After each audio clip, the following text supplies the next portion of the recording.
Welcome back to the channel, football fans. It's Yimzy here, and I'm here with the one and only Kygo. Kygo, how you doing? Doing good, Yimzy. How you doing? I'm good. The international break is over. Thank God. You say, thank God. The Premier League is back. Premier League action is back. And big contenders and fourth place, the rejuvenated Chelsea FC. Yeah, I think Liverpool also have a new management, Chelsea new management, and they're facing each other this weekend. Liverpool against Chelsea. Big game to watch this weekend. How are you excited? Really excited. I mean, at least they're welcoming us back from the international break. Some exciting games to be played, and not to talk about other fixtures, but the Chelsea Liverpool game is a very important one. Yeah, last season we saw how it turned out, and we saw that famous. Had that famous Gary Neville speech about the 1 billion bottle jobs when he criticized Chelsea when they lost the Carabao Cup finals to Liverpool. Yes, a late header by Virgil van Dijk. But he's a new manager, like you mentioned, and the man who brought the current glory to Liverpool, Jurgen Klopp, just resigned, and Arne Slot, of course, who actually has a decent pedigree in the Dutch league, is here, and he started the league very well.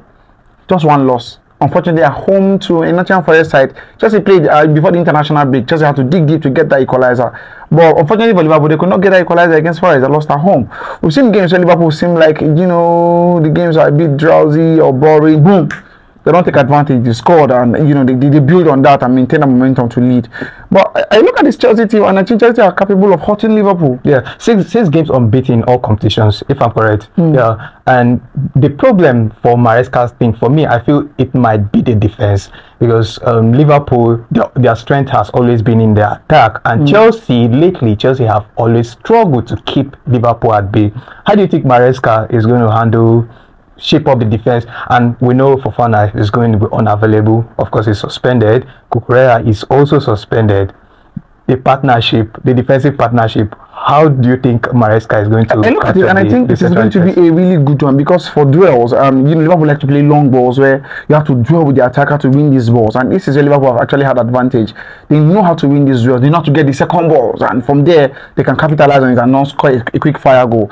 And Renato Vega, who is an excellent dweller, is going to start that game. He's going to be playing as the left back, replacing Cucurella. And of course, Tosin actually has this calm and composure in him. And I feel like it's going to be an excellent partnership with Tosin and Kobil, is staring together. And Vega it's not athletic as Cucurella, but Vega actually has his qualities to his game. And recently he played he played his first full 90 minutes for Portugal in one of the Conference League games, Nations League games being played. And we've seen his quality, a bargain signing from Basel, and every time he's played, the fans have loved him. He knows how to distribute the pass. His dueling is excellent. His man marking is really good, and I look forward to that game against him and Salah, because it's going to be a very, very difficult one. Defensively, of course, I expect Malo Gusto to start as right back. Tosin, Kobil, Kobil has been the best centre back in the league this season. I'll say that anywhere. Let's move to the middle of the park. Of course, Chelsea will be seeing Enzo and Caicedo, even though they just played their international game just a few hours ago. They'll be returning, and they should be ready against Liverpool. They'll be out against who do you have in the middle of the park for Liverpool? Caicedo is going to be starting, that's for sure. For Enzo, they usually arrive.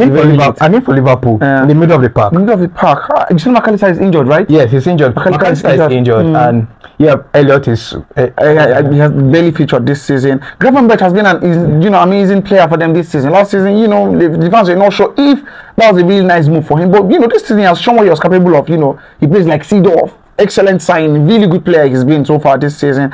Yes, Jones, did not start the season well due to injuries and all of that. He has been playing, but you look at the middle of the park, McAllister is not available. Endo has barely played any games this season as well in the middle of the park for Liverpool. And I back the question: Szoboszlai available, Gravenberch available. Who is going to be that third man to play in midfield? And I think I'll give Jones the edge to start that game, because he's an excellent ball carrier. He knows how to hold the ball and win tackles, link up well. Really good one. Szoboszlai does a lot of the tackling. But Gravenberch has been playing his position really, really well. So I think Gravenberch, Szoboszlai, and Jones starting it's not going to be surprising to me. Endo, I've not seen much of Endo this season. That is why at the last game before the international break, Jones played. So I think that is where they're probably going to start. The midfield are going to start for themselves. Yeah, going forward, we're going to see Salah. Salah, of course, the right wing. Nobody's going to take his place, and of course, there'll be this question: if Jota is going to start ahead of Darwin. Jota has started really, really well this season. Do you think he's going to start ahead of Darwin Núñez? Jota starting ahead of Darwin is going to be because of the Uruguayan being jet lag due to flying from Uruguay after their World Cup qualifiers and the CONMEBOL and coming back to Europe. So he's not going to have enough time to rest. Of course, I'm sure by now Jota should probably be. Well, how about Diaz? Diaz is starting, that's for sure. Diaz manning the left flank, and Salah manning the right flank. But then again, they'll look at what is available on the best legs possible. This season, Diaz has been a revelation.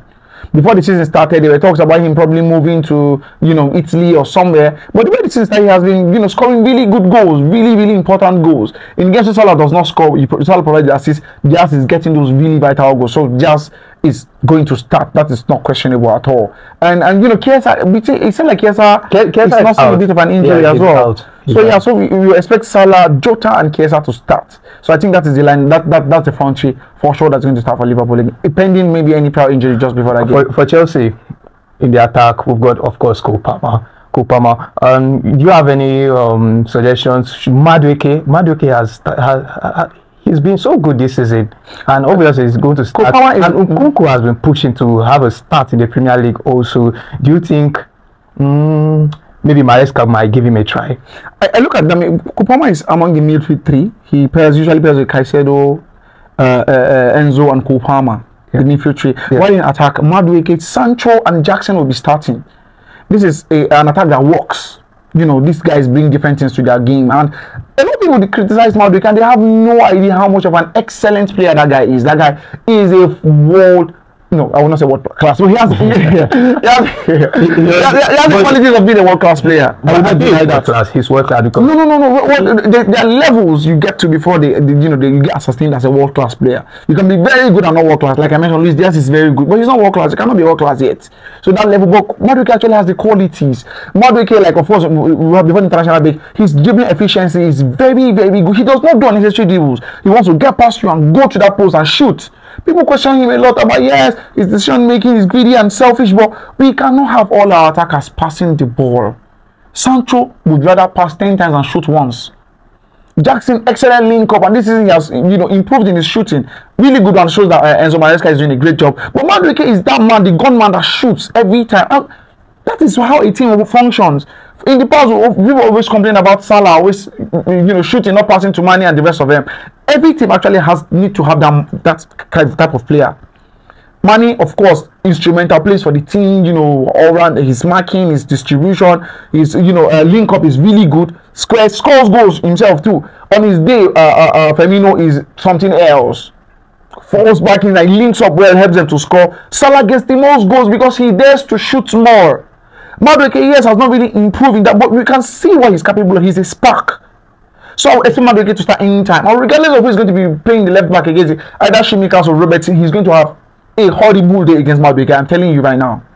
Horrible day against Madueke. So you feel Nkunku should come maybe later in the game? Yeah. Nkunku is really efficient, he knows how to take his chances. Yes, I'll give that to him. The coach has said that yes, he actually wants to start all of his time in all at once. But then again, we have defensive work to do. Basically, right? Defensively, we do know that Nkunku is not the greatest out there. We see what Nicholas Jackson is capable of. And last season, even when Chelsea did not do too well, we saw how Jackson came up against Van Dijk and Konate. He is not scared of it. He will take on you. Jackson's biggest problem last season was his finishing. It was really bad. But this you mentioned something I want to point out. Nkunku defensively, but he's a left winger. Like in this setup, this current Chelsea setup, if he's coming in, he's coming to replace Cole Palmer. You know that, yeah. But how do you feel? No, not Cole Palmer, Sancho. Don't you think so? When he's coming, last game of the season, he was played at the left wing against Man City, and with Cole Palmer in the middle of the park. Yeah, if Kopama is still there, Madueke is still there. If Nkunku is coming in, he's coming in to take the left side of the field. I do not think so. The coach wants his wingers to be really pacey, hug the touch lines, link up and open, you know, expose the opposition. And Nkunku is great. I like him. But he does not really have that strength, too much energy to, you know, to do all of that running around. That is why a lot of times you see when they take off Sancho, they either Mini Mudryk or Neto. Pedro Neto to play to man the wings. The coach wants his wingers to be electrifying. While at Leicester, he was using Mavididi and Fatao on the front. He needs his, you know, flankmen to hug that side, create more tension and pressure, and create, you know, chances to score or even score themselves. So that's why I expect. That's why a lot of times this season you see him make Nkunku play as a 9. Yeah, they play in that 9 position. If Jackson is not around, he goes there to play because Nkunku actually has a good finish rate more than Jackson. Too bad he, you know, in the last couple of matches he has missed some really bad headers. Good headers, you know, some great saves from the goalkeepers, but then again, I think his finishing is slightly better than Jackson's. So yeah, that's why I expect Nkunku to come from the bench against Jackson if the game does not go well. But on the left flank, Sancho is starting. He had the long rest in the international break, trained with the coach, and I'm sure the coach has told him exactly how he wants him to play. And of course, like I mentioned, Madueke is good. Okay, quick prediction. What will be your scoreline prediction? 3-2 Chelsea. 3-2 Chelsea. You're confident Chelsea win this one? It's an away game at the Anfield. 3-2 Chelsea. All right, Liverpool, I'm sure that they can lose at home, so it's not going to be anything. 3-2 Chelsea. Okay, let's move on to other bigger games this weekend. We've got Spurs West Ham. Quick prediction. West Ham knows how to play at the London Stadium. West Ham knows. I remember Tottenham's first ever major defeat at that stadium was West Ham beating them 3-0. So I would, you know, history usually find a way to repeat itself, and I will not be surprised if West Ham gets a point today. I will not be surprised at all. If they don't get to win, it's not going to surprise them. But I see West Ham getting a point in that game. It looks like a 2-2 game. Okay. Manchester United, Erik ten Hag's Manchester United against Brentford. The prediction. Before 5 minutes, Brentford will score. Brentford knows how to score those early goals in 4 consecutive games. They scored before the 2 minutes. They're good at scoring. 30 seconds, they scored already. And you look at United, they are a bit disorganized. Too bad Mazraoui is out because of a heart condition. You know, I hope he gets back soon. I hope it's not a serious case. So that means we will be seeing Dalot playing as right back. And I think Lisandro Martinez will likely play as a left back, because he's only fit left footer in defense for them right now. So the delete and you know, having Maguire 5 and 6 pairing is not going to be surprising to me. That's why I expect. I think that's the back five for Man United. Dalot, delete or delight or whatever they call him, Maguire and Martinez playing as left back. But they are going to be Mbeumo is going to show them shaggy. All right, let's move on. Brighton, Newcastle at home. Newcastle, Brighton, you have. Even in games they've won, they've not been convincing. I say a draw. I think they'll probably play like a 1-1 draw or something. Okay. Yeah, but Brighton stick to their style of play regardless of how bad it's going. They want to keep possession. They want to put you under tension. They want to create more chances. They'll pass you to death and all of that. Kuzela has been really good. I'm not going to lie. Really, really good. I mean, that thumping by Chelsea, nobody saw that coming, but he's been really great. So I think it's a draw. Newcastle get injured because maybe they're playing at St. James Park. Where Brighton should get something out of that game, I won't be surprised. All right. Bournemouth, Arsenal. Arsenal will win. But it's not going to be an easy win. Because it is sad that Bournemouth have not really found their foot yet. They've been playing very well. I'm not going to lie. They've been playing just like Wolves. They have been playing very well, but their fixtures has not been favorable to them. Do you understand? So Arsenal winning is going to show because Arsenal know how to take their chances from set pieces most of the time, and effectively they can lock that back. Okay. That is why I'm giving Arsenal the edge to win here, honestly. Because if not, Bournemouth knows how to create chances. Like in their last game against before the international break, where did they lose or they drew? I'm trying to remember that game. I have to check that. I'm trying to remember that game. Bournemouth, they were just. I think it was to Forest. I'm not sure. A really difficult game. They hit the woodwork like 3-4 times. They played very, but they were very unlucky on that day. Very, very unlucky. So it's one of those days. Can probably happen against us now as well. Okay. On Sunday fixture, we've got Wolves, Manchester City. That should be an easy one for Manchester City, but it's an away game. It looks easy for Man City. Like I mentioned, Wolves have been very unlucky. At the end of the day, at the end of the season, they're not going to get relegated. I am almost certain they're not going to get relegated. Just 1-2 games on the bounce, they'll find themselves and they'll be up here. Because you look at the fixtures, in the first 7-8 games of the season, they've played Chelsea, they've played Man U, they've played Man City, they've played Liverpool, they've played Arsenal. tough fixtures for them, really tough fixtures for them. I think one of the easiest games they've actually had was when they lost at home to West Ham United. That one, that's West Ham, and it's almost one of their easiest games. So they've been really unlucky. They've been really, really unlucky, and I want them to just bounce back and get things going for them, because they have really exciting players. Kwa Aitunuri, you know, really good players they have, and the manager is good as well. But do you think coming after the international break, Guardiola is going to risk dropping points against Wolves? I think it's going to be difficult. I do not think he had no safe dropping points. Of course, he's likely, you know, chance of him winning are very, very high. Yeah, can Wolves cause an upset? Maybe, but Man City are going to win. All right then.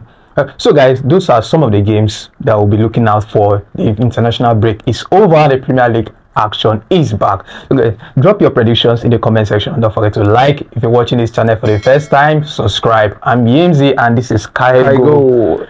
So guys, see you in the next one. I went and did Thanksgiving in church. Hear me and hear me well.